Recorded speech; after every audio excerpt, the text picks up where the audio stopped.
This is John Harrell, and we're at the TCRC offices with Joseph Goodman. And he's going to speak to us in regard to himself and his life and his father, Joseph Oliver. What we are seeking to do here is to bring the stories of prisoners and returning citizens to the general public so you can understand the true nature of mass incarceration. Because mass incarceration is not statistics, it is real people. So Joseph, tell us a little bit about yourself and your father. Well, my name is Joseph, 39 years old. My father was sentenced to life when I was 11 years old. I've been in constant contact with my father since then.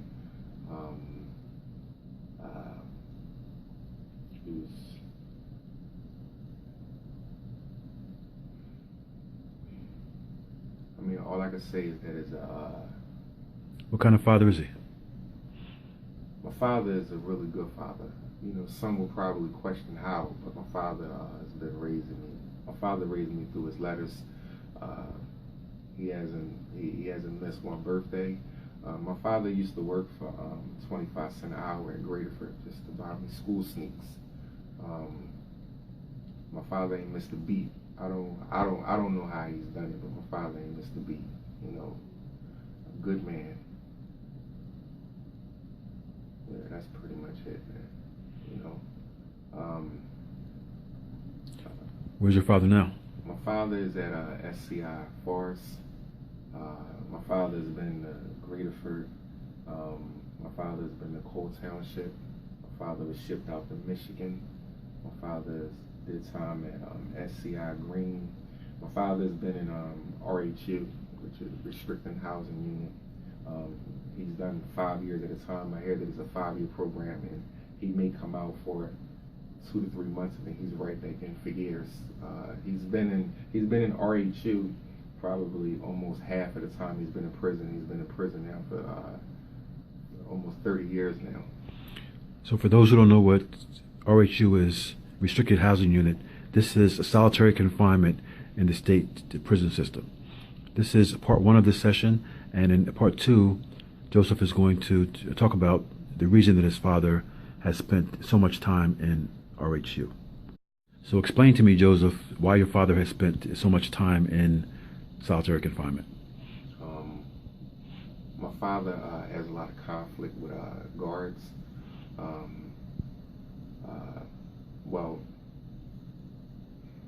Well, guards do things like, you know, he suffers from diabetes, and you know, the guards may do something like,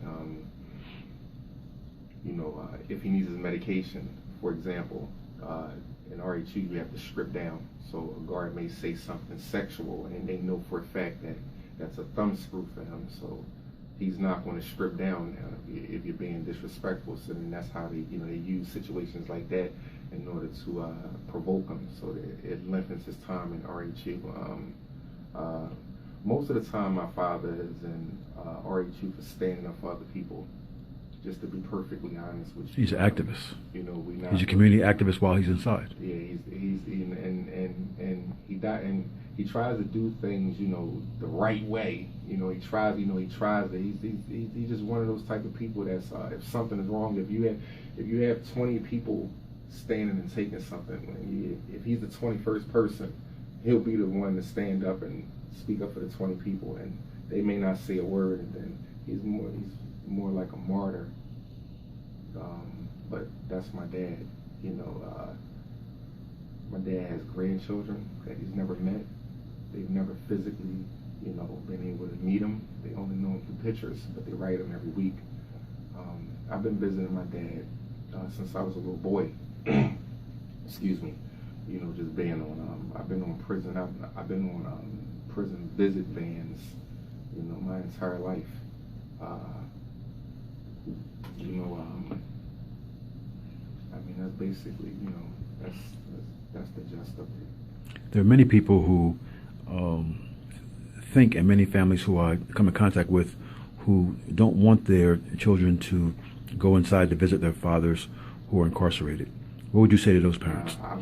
I would say well, for me, when I was sentenced as a juvenile, and I had a guard that used to bring me in cuffs to go visit my dad at a maximum security, and it was one of the major reasons why I was never an inmate there. They're still parents. You definitely want them to be in contact with dad or mom. You definitely want that. It was without my dad, I probably would have been, without him being active in my life, I probably would have been a cellmate. So I think that if you keep them away from that person that's incarcerated, you definitely keep them away from a valuable lesson that they may end up learning on their own. Most definitely. To be continued. So the reality right now is that your father serving a life sentence, under the current structure of the law, he will never be a part of your family structure in freedom. How do you view that? I don't know how not to view it, because it's been this way ever since I could remember. He's a part of our family structure, period.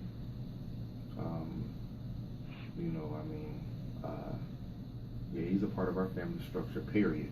So, as far as him not being able to walk back out of the gates, well, I have hope that one day he will. So I haven't come to terms with that. So what would you say to politicians and legislators who are considering legislation that would change the nature of life sentencing in Pennsylvania to allow lifers some hope that they will come home? I would say that just keep in mind that you're dealing with human beings, that you're dealing with that you're dealing with people's fathers, brothers, uncles, cousins. When you take away when you take away the head of the family for life, so many things that happen after that. It's a domino effect. And I think that if, this man been in prison for 30 years. This man is watching people come in and do time for homicides and leave and see them come back again. Something has to be done. We're dealing with human beings. We're not dealing with dogs here. We're not dealing with animals. We're dealing with human beings, and anybody can change. And everybody has made mistakes. There's not one person on the planet that can say that they've never made a mistake. And there's a lot of men in prison that are that were wrongly accused and wrongly convicted. So that's a whole nother story. But the main thing is that we're dealing with human beings. If you could put a face on it, I think that it makes a big difference. It's one thing to see a number.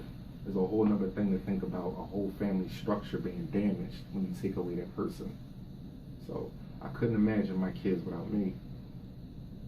So, just imagine your kids without you for life. If you made one mistake. Just think about that when you're going for these laws. Think about you making one mistake and your children never seeing you again. That's not motivation. I don't know what else is. Next, we're going to talk about transformation. At TCRC and also at Incarcerated PA, we are working on legislation that would effectively end life sentences and have judges look at each case individually and sentence people in court to numbers instead of letters. And we base this on the fact that a life sentence takes away all possibility of transformation. And we believe in transformation and change.